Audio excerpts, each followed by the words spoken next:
Mesdames et messieurs, bonjour. Voici un bijou de la technologie, la bibotte. Mais qu'est-ce que c'est que cette abeille? Eh bien, c'est un automate conçu pour initier les enfants dès 4 ans à la programmation. L'utilisation de la bibotte est simple. Il suffit d'appuyer sur les touches de déplacement correspondant au trajet souhaité, puis appuyer sur la touche Go pour qu'elle exécute les instructions entrées auparavant.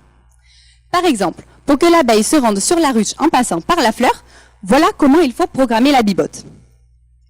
Avancer, avancer, pivoter à droite, avancer, avancer. Tout ce que vous venez de voir est à la base de ce que l'on appelle la programmation. Mais c'est quoi la programmation au juste? Eh bien, c'est vrai que ce domaine peut paraître inabordable pour certains. Mais il est au cœur même des programmes de l'école maternelle, notamment depuis le déploiement du plan numérique pour l'éducation à la rentrée 2015. Programmer, eh bien, c'est tout simplement ordonner une liste d'instructions dans un ordre bien précis, comme vous l'avez vu précédemment lors de la programmation du trajet de la bibotte.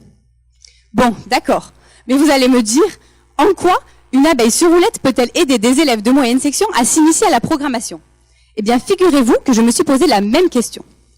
Du coup, j'ai décidé de tester mes 18 élèves de moyenne section. En janvier, la petite abeille a débarqué dans notre classe pour le plus grand plaisir de chacun. Il faut dire qu'elle est sacrément mignonne. Pendant 14 séances, mes élèves ont appris à la faire avancer, reculer et pivoter. Eh bien, sachez qu'à la fin de ma séquence, tous mes élèves avaient dompté la petite abeille. Chaque élève réussissait à déplacer la bibotte d'un point de départ à un point d'arrivée et réussissait également à interpréter le trajet s'il était érodé. Vous trouvez ça futile? Eh bien, pas du tout. C'est même une dimension très importante de la programmation, le débogage. Le débogage, c'est l'élimination des erreurs d'un programme. Ça se fait en suivant le déroulement de ce programme pour repérer et corriger les dysfonctionnements. Notre mascotte favorite nous a beaucoup apporté. Dès les premières séances déjà, j'ai remarqué que mes élèves s'entraidaient de manière bien plus courtoise. Certains élèves, en refusant les apprentissages, se sont totalement pris au jeu et n'ont même pas remarqué qu'ils travaillaient des compétences autres qu'informatiques, comme par exemple des compétences langagières.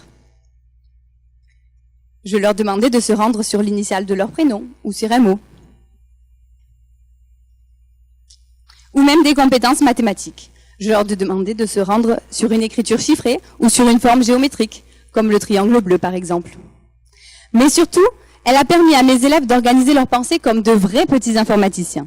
Leur permettre d'accéder à ce nouveau type d'enseignement, c'est les préparer à être acteurs du monde de demain, notamment en les préparant aux emplois digitaux du futur. Alors faites le grand saut, vous apprendrez à programmer la bibotte aussi facilement qu'un enfant de 4 ans. Et pour être sûr que nos élèves soient en adéquation avec le monde de demain, imitons l'abeille. Elle fait de grandes randonnées sans perdre son objectif. Merci.